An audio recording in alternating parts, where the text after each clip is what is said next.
আসসালামু আলাইকুম and welcome to the second video on chronic kidney disease. এখানে আমরা মেনলি ম্যানেজমেন্ট অফ সিকেডি নিয়ে আলোচনা করা শুরু করব। এটা অনেক ভাস্ট একটা জিনিস ম্যানেজমেন্টটা, সো আমরা স্টেপ বাই স্টেপ একটু ইনডেপথ যাওয়ার চেষ্টা করব। তো আমাদের ম্যানেজমেন্টের পারপাস মেনলি হচ্ছে চারটা। নাম্বার ওয়ান হচ্ছে আমাদের মনিটরিং সিকেডি পেশেন্ট। তো মনিটরিংয়ের ক্ষেত্রে আমরা জাস্ট দেখবো যে স্টেজটা চেঞ্জ হচ্ছে কিনা, লাইক সিকেডি স্টেজ 3A থেকে অন্য কোথাও যাচ্ছে কিনা, 3B বা A থেকে 4 বা 5-এ যাচ্ছে কিনা, এটা আমাদের কনস্ট্যান্ট মনিটরিংয়ে রাখতে হবে। নাম্বার টু হচ্ছে স্লোয়িং প্রোগ্রেশন, যেন ডিজিজটা প্রোগ্রেস না করতে পারে, এইটা স্টপ করাটা, ইন্টারভেনশন দেওয়াটা হচ্ছে আমাদের সেকেন্ড পারপাস। এই ক্ষেত্রে হচ্ছে আমাদের হাইপারটেনশন ম্যানেজমেন্ট, প্রোটিনিউরিয়া ম্যানেজমেন্টটাই বেশি ইম্পর্ট্যান্ট। নাম্বার থ্রি হচ্ছে কমপ্লিকেশনস ম্যানেজমেন্ট। এখন কমপ্লিকেশন ম্যানেজমেন্টের ক্ষেত্রে আমরা মেইনলি ডিল করতেছি আমাদের অ্যানিমিয়া নিয়ে, আমাদের ইলেকট্রোলাইটস নিয়ে, particularly potassium, acid base imbalance নিয়ে আমাদের মেটাবলিক অ্যাসিডোসিস ডিল করব, আর হচ্ছে ফাইনালি রেনাল অস্টিওডিস্ট্রফি, এটা নিয়ে হচ্ছে আমরা ডিল করার চেষ্টা করব। তো এরপরে আমাদের নাম্বার 4 অ্যান্ড লাস্ট হচ্ছে অন্য সব কিছু ফেল করলে রেনাল রিপ্লেসমেন্ট থেরাপির জন্য প্রিপারেশন নেওয়া। তো আমাদের জেনারেল যে কনসিডারেশনটা, যার মধ্যে আমরা মনিটরিং অফ পেশেন্ট প্লাস হচ্ছে স্লোয়িং অফ প্রোগ্রেশনটা রাখতেছি। এক্ষেত্রে আমরা মনিটরিংটা যদি দেখি, সেটা হচ্ছে স্টেজ 3-তে আসে, যদি পার্টিকুলারলি 3B-তেই সিমটমস অ্যারাইজ করে। সো এই স্টেজে যখন আসবে এভরি 6 মান্থস আমাদের হচ্ছে মনিটরিংয়ের জন্য রেকমেন্ড করা উচিত পেশেন্টকে, particularly serum creatinine and GFR তো মাস্ট তাদের প্রোগ্রেশন দেখার জন্য। তো এটা আমাদের করতে হবে। আর যদি স্টেজ 4 আর 5 হয়, সেক্ষেত্রে আমাদের হচ্ছে আরেকটু রিগোরাসলি বা আরেকটু ফ্রিকুয়েন্টলি পেশেন্টকে মনিটর করার চেষ্টা করতে হবে। নেক্সট হচ্ছে আমাদের স্লোয়িং অফ প্রোগ্রেশন। তো প্রোগ্রেশন স্লো করার জন্য আমাদের হচ্ছে অ্যান্টি হাইপারটেনসিভ থেরাপি দিতে হবে। এই ক্ষেত্রে আমরা যে কোনো অ্যান্টি হাইপারটেনসিভ এজেন্ট ইউজ করতে পারি আনলেস প্রোটিনিউরিয়া থাকে। প্রোটিনিউরিয়া থাকলে হচ্ছে আমরা আইডিয়ালি এইস ইনহিবিটর অথবা হচ্ছে অ্যানজিওটেনসিন রিসেপ্টর ব্লকার, এই দুটো ইউজ করে থাকি। বাট আদারওয়াইজ যদি প্রোটিনিউরিয়া সিগনিফিকেন্টলি না থাকে, সেক্ষেত্রে কি আমরা অ্যান্টি হাইপারটেনসিভ যে কোনোটা ইউজ করতে পারি। আমাদের টার্গেট হচ্ছে 140/90 রাখা, যদি কোনো অ্যালবুমিনিউরিয়া না থাকে, মানে যদি লেস দ্যান 3 থাকে ACRটা। আর যদি আমাদের ACRটা ওভার 70 থাকে অথবা পেশেন্টের ডায়াবেটিস মেলিটাস থাকে, সেক্ষেত্রে আমাদের টার্গেট থাকবে হচ্ছে 130/80 রাখা, কারণ তাদের ক্ষেত্রে তো আরও ডেঞ্জারাস ব্যাপারটা। এরপরে আমরা প্রোটিনিউরিয়া রিডাকশনের জন্য এইস ইনহিবিটর বা অ্যানজিওটেনসিন রিসেপ্টর ব্লকার আমরা ইউজ করব। এটা হচ্ছে রিগার্ডলেস অফ হাইপারটেনশন আমরা ইউজ করতে পারি, বাট এটা হাইপারটেনশন থাকলে অবশ্যই একটা সিনার্জিস্টিক এফেক্ট করে। বাট ডায়াবেটিক নেফ্রোপ্যাথি বা সিকিউডি উইথ প্রোটিনিউরিয়ার ক্ষেত্রে এটা রেকমেন্ডেড। এটা ব্লাড প্রেশার কমাচ্ছে এবং গ্লোমেরুলার পারফিউশন প্রেশার কমিয়ে হচ্ছে আমাদের কার্ডিওভাস্কুলার ডিজিজের রিস্কটা কমাচ্ছে, আর অ্যাট দ্য সেম টাইম আমাদের ডায়াবেটিক প্রোটিনিউরিয়ার ইমপ্রুভ করতেছে। তো এই ক্ষেত্রে এটা খুবই একটা ভালো ড্রাগ হলেও আমাদের এইস ইনহিবিটর এবং ARB উইথ কেয়ার প্রেসক্রিপশন করতে হবে। 7 to 10 days after starting the therapy আমাদের অবশ্যই মনিটর করতে হবে কিডনি ফাংশনস, কারণ হচ্ছে এই ক্ষেত্রে হচ্ছে যেহেতু গ্লোমেরুলার পারফিউশন প্রেশার কমাচ্ছে, সো GFRটা হঠাৎ করে রিডিউস করলে অনেক সময় অ্যাকিউট অ্যান্ড ক্রনিক একটা AKI ডেভেলপ করতে পারে। সো এইটা আমাদের মনিটর করাটা খুবই ইম্পর্ট্যান্ট। আমাদের এই ট্রিটমেন্টটা অ্যাজ ইউজুয়াল আমরা কন্টিনিউ করতে পারি যদি নন প্রোগ্রেসিভ থাকে, লাইক আমাদের GFR রিডাকশনটা যদি লেস দেন 25% না হয় আর কি, সেই ক্ষেত্রে আমরা এটা কন্টিনিউ করতে পারি। বাট এখানে যেটা একটু আগে বললাম যে রিস্ক থাকে প্রিরেনাল ফেলিয়ার, এক্সাজারবেশনে, এখানে ফিভার, ভমিটিং, ডায়রিয়া অ্যারাইজ করলে আমরা ধরে নিতে পারি যে পেশেন্টের আর কি AKI একটা সম্ভাবনা আছে। তো এই ক্ষেত্রে আমরা sick day rule card use করতে পারি। এক্ষেত্রে হচ্ছে আমাদের এই যে সিমটমগুলো ভমিটিং, ডায়রিয়া, ফিভার, এগুলো যদি অ্যারাইজ করে, সেক্ষেত্রে আমরা কয়েকটা ড্রাগ বলে দিই, যে ACE inhibitor, angiotensin receptor blocker, diuretics like frusemide, তারপর হচ্ছে NSAIDs, মেটফরমিন, যে ড্রাগগুলি আর কি কিডনি ফাংশনকে করে রিডিউস করে, তাদের হচ্ছে আমাদের অবশ্যই করতে হবে, স্টপ করে দিতে হবে। এরকম একটা আমরা কার্ড পেশেন্টকে ইস্যু করতে পারি। এরপর একটা অ্যাডেড হ্যাজার্ড হচ্ছে পটাশিয়াম লেভেলসটা আমাদের এইস ইনহিবিটর এবং অ্যানজিওটেনসিন রিসেপ্টর ব্লকাররা বাড়িয়ে দিতে পারে, কারণ হচ্ছে ওরা অ্যালডোস্টেরন মানে রেনিন এনজিওটেনসিন অ্যালডোস্টেরন অ্যাক্সিসটাকে ইনহিবিট করে, অ্যালডোস্টেরনটার লেভেলটা কমায়, সো পটাশিয়াম এক্সক্রেশনটাকে তারা কমিয়ে দেয়, সো পটাশিয়ামের বিল্ড আপ হয়, হাইপার ক্যালিমিয়া ডেভেলপ করতে পারে। সো বেজ লাইন থেকে যদি বেশি পটাশিয়ামই হয়, লাইক 5.5 চেয়ে যদি বেশি হয়, সেক্ষেত্রে আমরা থেরাপিটা স্টার্টই করি না। আর যদি দেখা যায় যে আমরা থেরাপি দেওয়ার পর একটা পর্যায়ে পটাশিয়াম 6-এর বেশি এক্সিড হয়ে গেছে, 6 millimole per litre I think, তো এই ক্ষেত্রে হচ্ছে আমরা করি অল্টারনেটিভ যে ওয়েজ অফ রিডিউসিং পটাশিয়াম, এটাকে আমরা চিন্তা করি, সেটা আমরা পরে হাইপারক্যালেমিয়া ম্যানেজমেন্টে দেখব। এটা যদি ম্যানেজমেন্ট এভাবে না হয়, হাইপারক্যালেমিয়া যদি ম্যানেজ না করা যায়, সেক্ষেত্রে এরকম 6-এর বেশি থাকলে আমরা থেরাপিটাকে স্টপ করে দিই, এবং কখনও ACE ইনহিবিটর এবং ARB একসঙ্গে আমরা করি না, কম্বাইন করি না, কারণ হচ্ছে রিস্ক অফ AKI এবং হাইপার ক্যালেমিয়া দুইটাই অ্যারাইজ করতে পারে, এই যে মানে অ্যাডেড একটা সিনার্জিস্টিক সাইড এফেক্টগুলো আর কি, বা নেগেটিভ এফেক্টগুলো এক্ষেত্রে অ্যারাইজ করতে পারে। তো নেক্সট আমরা আসি হচ্ছে ট্রিটমেন্ট অফ কমপ্লিকেশনস। তো কমপ্লিকেশনসের মধ্যে প্রথমে হচ্ছে আমাদের ইলেকট্রোলাইট ইমব্যালেন্সটাকে কারেক্ট করতে হবে। তার মধ্যে হচ্ছে আমাদের পটাশিয়াম আছে, ইউরিয়া আছে, সোডিয়াম আছে, এগুলি আমাদের কারেকশন করতে হবে। মেটাবলিক অ্যাসিডোসিস আছে। তো let's start with urea. Urea হচ্ছে আমাদের প্রোটিনের একটা ব্রেকডাউন প্রোডাক্ট, এবং ইউজুয়ালি কিডনি দিয়ে এটা এক্সক্রেটেড হয়, এবং খুবই টক্সিক একটা জিনিস। এক্সক্রেটেড ঠিক মতো না হতে পারলে আমাদের বিভিন্ন ড্যামেজ করে। অ্যাকচুয়ালি ইউরেমিয়া যেটা সিকেডিতে হয়, সেটা একটা মেজর কজ হচ্ছে ইউরিয়া। তো ইউরিয়ার ক্ষেত্রে আমাদের যেহেতু প্রোটিন থেকে আসতেছে, প্রোটিন কনজাম্পশনটাকে রেস্ট্রিক্ট করতে হবে, বাট সিভিয়ার রেস্ট্রিকশন না, কারণ সেক্ষেত্রে হচ্ছে যদি ম্যালনিউট্রিশন ডেভেলপ করে, রোগীর অবস্থা আরও খারাপ হয়ে যাবে। এখন এটা ইউজুয়ালি আমাদের নর্মাল প্রোটিন কনজাম্পশন 1 গ্রাম পার কেজি, তো এটা 60 to 80% রিডিউস করতে হয়, অর্থাৎ 0.6 থেকে 0.8 গ্রাম পার কেজি ডায়েটারি ইনটেক ডেইলি আমরা রেকমেন্ডেড রাখা। নেক্সট হচ্ছে আমাদের পটাশিয়াম। পটাশিয়ামের ক্ষেত্রে হচ্ছে ফার্স্টলি পটাশিয়াম ইনটেকটা কমাতে হবে, less than 70 millimole per litre এই রেটে রাখতে হবে। এবং এক্ষেত্রে পটাশিয়াম রিচ যে ফুডগুলো আছে, এর মধ্যে আমি যদি কয়েকটা বলি, ফ্রুটস আছে certain fruits like avocado, banana, তারপর হইতেছে কোকোনাট ড্রিঙ্কস, আমাদের হচ্ছে ফিগ আছে, রুবার্ব আছে, এগুলো হচ্ছে খাওয়া যাবে না, এগুলো কম কম খেতে হবে। আর খাওয়া যাবে এরকম ফ্রুটস কি যদি জিজ্ঞেস করা হয়, আপেল, নাশপাতি, পেঁপে, এগুলো খাওয়া যাবে। এগুলো হচ্ছে সিকেডি রোগীকে আমরা নিয়ে ভিজিট করতে যেতে পারবো। ভেজিটেবলসের মধ্যে আছে tomato, spinach, sprout and potato, এগুলো খাওয়া যাবে না, এগুলো rich in potassium.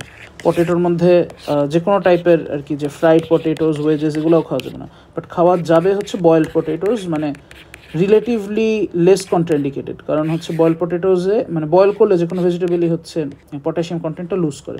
Fruits vegetables ছাড়া বিভিন্ন ড্রিঙ্কস, ফ্রুট জুসের ড্রিঙ্কগুলো, দেন বিয়ার, দেন হচ্ছে সাইডার, ওয়াইন, এগুলো ফ্রুট জুস, এগুলো হচ্ছে খাওয়া যাবে না। সুইট যে জিনিসগুলো, সুইট স্ন্যাক্স যেরকম হচ্ছে আমাদের চকলেট, ক্যান্ডি, এগুলো খাওয়া যাবে না, এগুলো পটাশিয়াম রিচ। আর পটাশিয়াম কন্টেনিং যেসব সল্ট আছে, এগুলো হচ্ছে সোডিয়াম কন্টেনিং সল্ট দিয়ে রিপ্লেস করতে হবে। তো এরকম আর কি বেসিক কথাবার্তা এটাই, যে পটাশিয়াম ইনটেক এভাবে কমাতে হবে, less than 70 millimole per litre. এরপর হচ্ছে আমাদের পটাশিয়াম বাইন্ডিং এজেন্ট ইউজ করতে হবে, যেগুলো হচ্ছে পটাশিয়াম এক্সক্রেশনটাকে ফ্যাসিলিটেট করবে। শর্ট টার্ম ইউজের জন্য হচ্ছে এফেক্টিভ ক্যালসিয়াম রেজোনিয়াম, আর লং টার্মের জন্য হচ্ছে সোডিয়াম জিরকোনিয়াম। এইটা হচ্ছে আমাদের মাথায় রাখতে হবে। এবং কেন এটা লং টার্মে ক্যালসিয়াম রেজোনিয়াম ইউজ করা যাবে না, কারণ হচ্ছে এটা বাউল নেক্রোসিস করে লং টার্ম ইউজ করলে। ডায়ারেটিক থেরাপি ইউজ করতে হবে, পটাশিয়াম লুজিং ডায়ারেটিক্স যেগুলো আছে, ফ্রুসেমাইড, দেন হচ্ছে থায়াজাইড, এগুলো ইউজ করা যাবে। তারপরে হচ্ছে আমাদের মেটাবলিক অ্যাসিডোসিসের জন্য সোডিয়াম বাইকার্বনেট ইউজ করতে হবে। আর হচ্ছে বিভিন্ন এজেন্ট আছে like glucose plus insulin, IV, এটা ইউজ করা যেতে পারে। এটা পটাশিয়াম এক্সক্রেশনকে হেল্প না করলে এটা পটাশিয়ামকে ইসের মধ্যে নিয়ে যেতে হেল্প করে ইন্ট্রাসেলুলারলি। আর হচ্ছে যেসব ড্রাগস পটাশিয়ামকে আর কি করে মানে এক্সক্রেশন কমায়, বা এটা হচ্ছে হাইপারক্যালেমিয়া ইন্ডিউস করে, যেরকম হচ্ছে একটু আগে আমরা আলোচনা করতেছিলাম ACE ইনহিবিটর এবং ARB, এগুলি হচ্ছে আমরা রিডিউস করে দেবো, বা এগুলোর ইউজটা স্টপ করে দিতে হবে। তো এই হচ্ছে আমরা আলোচনা হাইপারক্যালেমিয়া নিয়ে। আমরা একটু আগে যে বলতেছিলাম যে ACE ইনহিবিটর এবং ARB এটার সঙ্গে যদি মানে ইউজ করতে করতে যদি পটাশিয়াম লেভেলটা 6 মিলিমোলের চেয়ে বেশি হয়ে যায়, সেক্ষেত্রে আমরা হচ্ছে এই মেকানিজমগুলো ইউটিলাইজ করবো। এই যে এগুলোতে যদি কাজ না হয়, সেক্ষেত্রে হচ্ছে আমরা ACE ইনহিবিটর ARB ইউজ করা স্টপ করে দেবো। এরপরে আমাদের পটাশিয়ামের পর আসে সোডিয়াম। সোডিয়ামের ক্ষেত্রে সোডিয়াম ইনটেকটা কমাতে হবে। আমাদের নর্মাল সোডিয়াম হচ্ছে 80 to 100 মিলিমোল পার 24 আওয়ার্স, যেটা আমরা খেতে পারি, কিন্তু আমাদের হচ্ছে in case of CKD patients আমাদের 100-এর নিচে নামিয়ে আনতে বলা হয়। আর হচ্ছে ফ্লুইড রিস্ট্রিকশন করতে হবে, কারণ আমাদের সল্ট ওয়াটার দুইটাই কমানো দরকার। এই ক্ষেত্রেও আমরা ডায়ারেটিক থেরাপি ইউজ করতে পারি, সামটাইমস বিভিন্ন ডায়ারেটিক্সের কম্বিনেশনও ইউজ করতে পারি।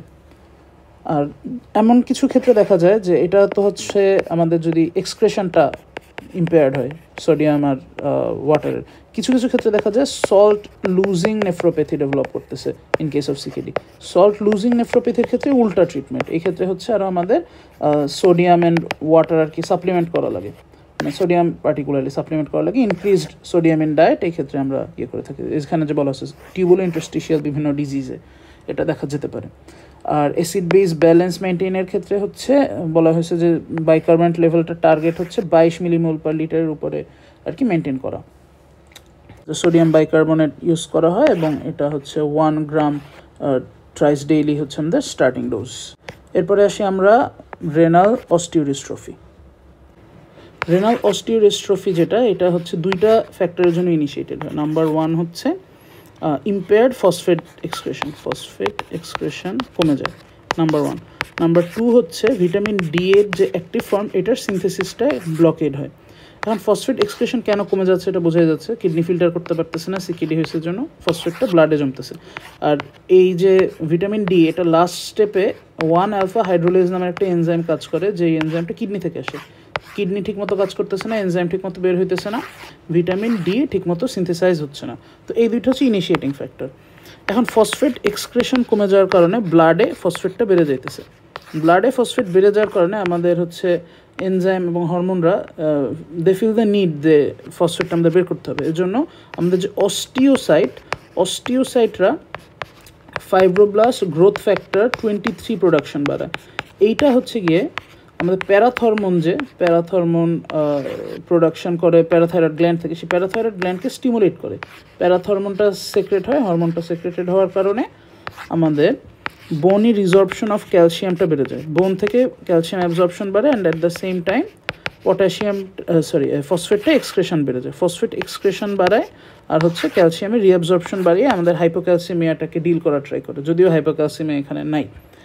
আর সেকেন্ডলি হচ্ছে আমাদের যে ফসফেট এক্সেস হয়েছে এটার জন্য হচ্ছে ক্যালসিয়ামের সঙ্গে এই ফসফেটটা বাইন্ড করে, এক্সট্রা ফসফেটগুলো। তো এই ক্যালসিয়াম ফসফেটটা হচ্ছে বিভিন্ন জায়গায় ডিপোজিটেড হয়, যেরকম হচ্ছে সিভিএসে। তো ফাংশনালি ক্যালসিয়াম লেভেলটা আর কি কমায় ফেলায় এখানে, আর ফসফেটটা হচ্ছে এই কমপ্লেক্স ফর্ম করে সিভিএসে ডিপোজিটেড হয়, এখানে হার্টের বিভিন্ন সমস্যা করতে পারে, সিভিএস ডিসঅর্ডার্স করতে পারে। তো এই গেল আমাদের ফসফেট এক্সক্রেশন রিলেটেড। এরপর হচ্ছে ভিটামিন ডি যখন অ্যাক্টিভ ফর্মটা কম থাকে, তো আমাদের হচ্ছে প্যারাথরমোন রিলিজের একটা স্টিমুলাস আসে প্যারাথাইরয়েড গ্ল্যান্ডে, আবার এটার জন্য স্টিমুলাস আসছে যে ভিটামিন ডি কম। সো তারাও ওই সেম জিনিস, ক্যালসিয়াম রিঅ্যাবজর্পশন ফ্রম বোনসটা বাড়ায়, at the same time phosphate excretion বাড়ায় দেয়, তো ফসফেট লেভেলটা কমে। এভাবে আর কি তারা আর কি ট্রাই করে ডিল করার জন্য, কারণ হচ্ছে ভিটামিন ডি তো ক্যালসিয়ামের সঙ্গে অ্যাসোসিয়েটেড, তো এইভাবে তার ক্যালসিয়ামটাকে প্রোটেক্ট করার ট্রাই করে। আবার অ্যাট দ্য সেম টাইম এই প্যারাথাইরয়েড হরমোনের জন্য গাট অ্যাবজর্পশন অফ ক্যালসিয়ামটা কমে যায়। এখন গাট অ্যাবজর্পশন অফ ক্যালসিয়াম কমে যাওয়ার কারণে হচ্ছে আবার স্ট্রেস পড়ে বোনসের উপর, বোনসে হচ্ছে রিজর্পশনটার ইয়েটা বেড়ে যায়, টেন্ডেন্সি বেড়ে যায় ক্যালসিয়ামের। সো ওভারঅল সব কিছু মিলিয়ে দেখা যাচ্ছে যে বোনস থেকে ক্যালসিয়ামটা বের করে দেওয়ার এবং ব্লাডে ক্যালসিয়াম বাড়ানোর টেন্ডেন্সিটা ওভারঅল এই সিকেডির জন্য হইতেছে, B it for vitamin D, B it for phosphate excess. তো আলটিমেটলি যেটা হচ্ছে আমাদের বনি রিজর্পশন অফ ক্যালসিয়ামটা বেড়ে যাচ্ছে এবং ফসফেট এক্সক্রেটেড হয়ে যাচ্ছে। এটাই হচ্ছে আমাদের আলটিমেটলি প্যারাথরমোন এখানে কাজটা করতেছে এবং ওভারঅল আমাদের সিস্টেমটা এই কাজটা করতেছে। এখন এই জন্য যেটা হয় আমাদের হচ্ছে হাইপারপ্লেজিয়া অফ প্যারাথাইরয়েড গ্ল্যান্ড এটা ডেভেলপ করে, হাইপারপ্লেজিয়া। তো এই জন্য আমাদের সেকেন্ডারি হাইপার প্যারাথাইরয়েডিজম ডেভেলপ করে। আবার হচ্ছে বোনস কিন্তু উইক হয়ে যাচ্ছে, জন্য different types of bony disease হতে পারে, যেরকম হচ্ছে আমাদের অস্টিয়াইটিস ফাইব্রোসা সিস্টিকা। যেহেতু বোনসটা রিজর্পশন বাড়তেছে, তো বোনের মধ্যে এরকম করে ছোটো ছোটো সিস্ট ফর্ম হয়, তো বোন রিজর্পশনের জন্য এটা হইতেছে। বোন টার্ন ওভার কমে যাচ্ছে এর জন্য হচ্ছে অ্যাডাইনামিক বোন ডিজিজ ডেভেলপ করতে পারে। এগুলির জন্য যেটা হয় আমাদের হচ্ছে বোনই পেইন হয়, যেহেতু বোন থেকে আর কি এরকম করে ছিদ্র ছিদ্র চলে যেতেছে, সো পেইন ডেভেলপ করতে পারে। And at the same time যেহেতু উইক হইতেছে বোনটা, ফ্র্যাকচারের রিস্কটা বেড়ে যায়। আবার হচ্ছে বোনে এটার জন্য অস্টিওপোরোসিসও ডেভেলপ করতে পারে, এই আর কি। আর হচ্ছে আমরা যেটা একটু আগে দেখলাম যে deposition of calcium phosphate in tissues, এর কারণে আমাদের হচ্ছে সিভিএসে যখন ডিপোজিট হয় তখন হচ্ছে সিভিএস ডিজিজের রিস্কটা বেড়ে যায়। তো আমাদের এই অস্টিওডিস্ট্রফির জন্য এই হচ্ছে নেট এফেক্টগুলো অ্যারাইজ করে। এরপরে আমরা আসি ম্যানেজমেন্ট অফ রেনাল অস্টিওডিস্ট্রফি। যেহেতু এখানে আমাদের মেইনলি ফসফেট এক্সেস হয়েছে, এটাকে আমাদের কারেকশন করতে হবে যেন ফার্দার প্রোগ্রেশন না হয়। আর at the same time vitamin D কমে যাচ্ছে, এই ভিটামিন ডিটাকে আমাদের কম্পেনসেট করতে হবে ফ্রম দি আউটসাইড। এখন ফসফেট এক্সেসের জন্য আমাদের ফসফেট বাইন্ডার ইউজ করতে হবে, ফসফেট বাইন্ড করে তারা এক্সক্রেট করে দেবে বাইন্ডার। আবার হচ্ছে আমাদের ডায়েটারি মডিফিকেশন দরকার, হাই ফসফেট ফুডগুলো খাওয়া কমিয়ে দিতে হবে। তো হাই ফসফেট ফুডগুলো কি? মিল্ক, চিজ, মিল্ক প্রোডাক্টস আর কি, তারপরে এগস 2বার লিখছি, প্রোটিন, এই জিনিসগুলো আর কি আমাদের কমিয়ে দিতে হবে। আর ফসফেট বাইন্ডার্সের মধ্যে হচ্ছে সব ক্যাটায়ন, বাইভ্যালেন্ট ক্যাটায়ন যেগুলো আছে, ক্যালসিয়াম, তারপর হচ্ছে ল্যান্থেনাম, অ্যালুমিনিয়াম, ট্রাইভ্যালেন্ট যদিও এটা, এদের হচ্ছে ইউজ করতে হবে। এরা হচ্ছে ফসফেটটার সঙ্গে বাইন্ড করে স্ট্রংলি করবে, এটার এক্সক্রেশন ফ্যাসিলিটি করবে। আর একটা সেভেলামার নামে একটা কম্পাউন্ডের কথা বলছে, এটাও হেল্প করে। আমাদের এইম হচ্ছে সেরাম ফসফেট লেভেলসটা 1.5 মিলিমোল পার লিটারের নিচে নামিয়ে আনা। তো এই হচ্ছে আমাদের ফসফেট নিয়ে ম্যানেজমেন্টগুলো। সেকেন্ডলি হচ্ছে ভিটামিন ডি, এটা আমাদের বাড়াতে হবে। এটার জন্য আমাদের অ্যাক্টিভ ভিটামিন ডি মেটাবোলাইটটা করতে হবে, ইনজেক্ট করতে হবে। এটা হচ্ছে ক্যালসিয়াম কমে গেলেও আর প্যারাথরমোন লেভেল বেড়ে গেলেও ইন্ডিকেটেড। আর টার্শিয়ারি হাইপারপ্যারাথাইরয়েডিজম, এটা হচ্ছে লং স্ট্যান্ডিং সেকেন্ডারি হাইপারপ্যারাথাইরয়েডিজম যখন থাকে, সেক্ষেত্রে একটা টাইমে গিয়ে আমাদের প্যারাথরমোন যেটা প্যারাথাইরয়েড গ্ল্যান্ড যেটা, ওরা হচ্ছে অটোনোমাস হয়ে যায়, তারা হচ্ছে আর এক্সটার্নাল স্টিমুলাসের উপর ডিপেন্ড না করে ইচ্ছা মতো প্যারাথাইরয়েড হরমোন সিক্রেট করতে থাকে, এবং এটা হচ্ছে ফার্দার আমাদের এই বোনসের ডিজিজগুলো করতে থাকে। সো আমাদের এই ক্ষেত্রে প্যারাথাইরয়েড গ্ল্যান্ডটা একদমই কাজে লাগতেছে না, এজন্য আমাদের প্যারাথাইরয়েডেক্টমি করে ফেলতে হয় বা ক্যালসিয়ামেমিটিক এজেন্ট ইউজ করতে হয়। এই হচ্ছে মোটামুটি আমাদের রেনাল অস্টিওডিস্ট্রফি নিয়ে কথাবার্তা। এরপরে আমাদের কার্ডিওভাস্কুলার ডিজিজ যেগুলো ডেভেলপ করতে পারে, এগুলোর রিস্ক ফ্যাক্টর অ্যাসেসমেন্ট এবং চেঞ্জ। তো আমাদের যখন জিএফআরটা <60 হইতেছে, প্রোটিনিউরা দেখা যাইতেছে, এবং আদার রিস্ক ফ্যাক্টরস ফর অ্যাথেরোস্ক্লেরোসিস, যেগুলো আমরা হচ্ছে লিপিড প্রোফাইল করে, দেন হচ্ছে আমরা ব্লাড প্রেশার মেপে, ডায়াবেটিসের হিস্ট্রি থেকে পাচ্ছি। তো এইসব রিস্ক ফ্যাক্টর এবং লো জিএফআর এবং প্রোটিনিউরিয়ার যদি ব্যাপারটা থাকে, দেন হচ্ছে আমাদের ডায়েটারি মডিফিকেশন, লাইফস্টাইল চেঞ্জেস, এবং সাথে ড্রাগ হিসাবে স্টেটিনস দিতে হবে। স্টেটিনস হচ্ছে কোলেস্ট্রল কমিয়ে দেয়, লিপিড লোয়ারিং এজেন্ট। তো এভাবে আমরা সিভিএস ডিজিজটা কাউন্টার করলাম। ফাইনালি হচ্ছে অ্যানিমিয়া কারেকশন। তো অ্যানিমিয়ার ক্ষেত্রে আমাদের হচ্ছে প্রথমে একটা পেইড কোয়েশ্চেন সম্পর্কে জানতে হবে, সেটা হচ্ছে causes of anaemia and chronic kidney disease. এখানে অনেকগুলি কজের কথা বলা আছে, সেগুলি আমরা একটু ইমপ্রুভডভাবে করি, ক্যাটাগরাইজ করি। নাম্বার 1 হচ্ছে এরিথ্রোপোয়েটিন ডেফিসিট। আমাদের কিডনি ডিজিজের জন্য ফার্স্টলি হচ্ছে আমাদের কিডনি থেকে এরিথ্রোপোয়েটিন রিলিজ হয়, যেটা হচ্ছে আরবিসি একটা ইম্পর্টেন্ট হরমোন আরবিসি সিনথেসিসের। সো এরিথ্রোপোয়েটিন ডেফিসিয়েন্সি হয় কিডনি ইসের জন্য, আরবিসি কমে যায়। নাম্বার 2 হচ্ছে আমাদের ইউরেমিক ড্যামেজ। ইউরেমিক ড্যামেজের জন্য ডাবল এফেক্ট হয়। একটা হচ্ছে ইউরেমিক ড্যামেজটা আরবিসির উপর হয়, ডাইরেক্টলি আরবিসির উপর টক্সিক ড্যামেজ। সেকেন্ডলি হচ্ছে প্লেটলেটের উপর হয়। প্লেটলেটের উপর ড্যামেজের জন্য হচ্ছে প্লেটলেট ফাংশনটা ডিটোরিয়েট করে, এর জন্য হচ্ছে স্পন্টেনিয়াস ব্লিডিং হতে পারে, যার কারণে ব্লাড লস হইতেছে। আবার হচ্ছে থ্রোম্বোস্থেনিয়া হয়, এর কারণে হচ্ছে এক্সোজেনাস অন্য কোনো ব্লিডিং হলেও প্লেটলেটটা করতে পারেন। যে ব্রুজিংটা হয় আমাদের সিকেডিতে আমরা দেখছিলাম স্কিনে ব্রুজিং হয়, সেটাও হচ্ছে ব্লাড লসের একটা কারণ, যেহেতু ইম্পেয়ার্ড প্লেটলেট ফাংশন হইতেছে ইউরেমিক ড্যামেজের জন্য। তো এটা হচ্ছে মেজর 2টা কজ গেল। দেন হচ্ছে আমাদের নিউট্রিশনাল অ্যানিমিয়া ডেভেলপ করতে পারে, নিউট্রিশনাল অ্যানিমিয়া। এবং এর সাথে আমরা মাথায় রাখতে পারি, এটা হচ্ছে reduced iron levels in blood, এটার জন্য। আর নাম্বার 4 একটা মাথায় রাখতে পারি আমরা, এটা অ্যানিমিয়া অফ ক্রনিক ডিজিজের জন্য দায়ী, সিকেডিটা। তো সেখান থেকে হচ্ছে আমাদের হতে পারে, অ্যানিমিয়া ডেভেলপ করতে পারে। তো মোটামুটি এগুলোই মেজর এখানে একটা জিনিস আমি স্কিপ করে গেছি, রিডিউসড আরবিসি লাইফ স্প্যান। কোনো অটো ইমিউন যদি এফেক্ট হয়, অটো অ্যান্টিবডি ডেভেলপ করে, সেক্ষেত্রে এটা হতে পারে। আরেকটা ইম্পর্টেন্ট কজ অফ অ্যানিমিয়া হচ্ছে বারবার ডায়ালাইসিস হইতেছে একটা রোগীর, বারবার ব্লাডের হইতেছে, ব্লাড লস হইতেছে, ট্রান্সফার হইতেছে। সো এই ক্ষেত্রে হচ্ছে ব্লাডের যেহেতু শিফট হইতেছে বারবার, সেক্ষেত্রে এখান থেকেও অ্যানিমিয়া ডেভেলপ করতে পারে। তো মোটামুটি এই যে কজগুলো বলছে এখানে সেটাই লেখা, reduced erythropoietin, RBC life span কমে গেছে, দেন হচ্ছে toxic effects of uraemia on RBC precursors, and at the same time poor platelet functions, capillary fragility হইতেছে ইউরেমিয়ার জন্য, রিডিউসড ইনটেক হইতেছে, and absorption and use of iron, এটা একটা মেজর কজ নিউট্রিশনাল অ্যানিমিয়া হইতেছে। তো মোটামুটি এইসব কজেই আর কি অ্যানিমিয়া হয়। এখন অ্যানিমিয়া রিলেটেড ইম্পর্টেন্ট কথা হচ্ছে সিকেডিতে দেখা যায় 5 to 7 গ্রাম পার ডেসিলিটার পর্যন্ত হিমোগ্লোবিন পার্সেন্টেজ নেমে যেতে পারে, বাট যদি পলিসিস্টিক কিডনি ডিজিজ হয় এটা হচ্ছে লেস সিভিয়ার হয়। আর আয়রন ডেফিসিয়েন্সির ক্ষেত্রে মানে এটার ম্যানেজমেন্ট যেটা, আয়রন ডেফিসিয়েন্সির জন্য যদি অ্যাসোসিয়েটেড হয়ে থাকে আয়রন ডেফিসিয়েন্সি কারেকশন করতে হয় আইভি আয়রন সাপ্লিমেন্ট দিয়ে, এবং আয়রন কারেকশনের পর আমরা হচ্ছে এরিথ্রোপোয়েটিন থেরাপি ইউজ করে থাকি। বাট এরিথ্রোপোয়েটিন থেরাপি ইউজ করলে র্যাপিডলি কারেকশন হয়ে যাওয়ার একটা রিস্ক থাকে, বা ব্লাড ট্রান্সফিউশন দিলে একটা র্যাপিডলি কারেকশনের রিস্ক থাকে, যেটা হচ্ছে হাইপারটেনশন, এবং হাইপারটেনশন থেকে থ্রোম্বোসিসের একটা রিস্ক অ্যারাইজ করে এখানে। তো এই জন্য আমাদের টার্গেট থেরাপি হচ্ছে, মানে আমাদের টার্গেট হচ্ছে হিমোগ্লোবিনটাকে 10 থেকে 12-তে নিয়ে আসা, খুব বেশি না করা, আর হচ্ছে আমাদের ব্লাড ট্রান্সফিউশনটা অ্যাভয়েড করা। In case of iron deficiency anaemia এরিথ্রোপোয়েটিনটা লেস এফেক্টিভ, কারণ এটা আয়রন ডেফিসিয়েন্সির জন্য হইতেছে, বা কোনো যদি ম্যালিগনেন্সির জন্য হয় সেই ক্ষেত্রে ওটা লেস এফেক্টিভ, বা অ্যাক্টিভ কোনো ইনফ্লামেশন থাকলে এরিথ্রোপোয়েটিন দিয়ে খুব একটা লাভ নেই, ইটস ওয়ার্থ নোটিং আর কি। তো মোটামুটি এই হচ্ছে আমাদের ওভারঅল ম্যানেজমেন্ট।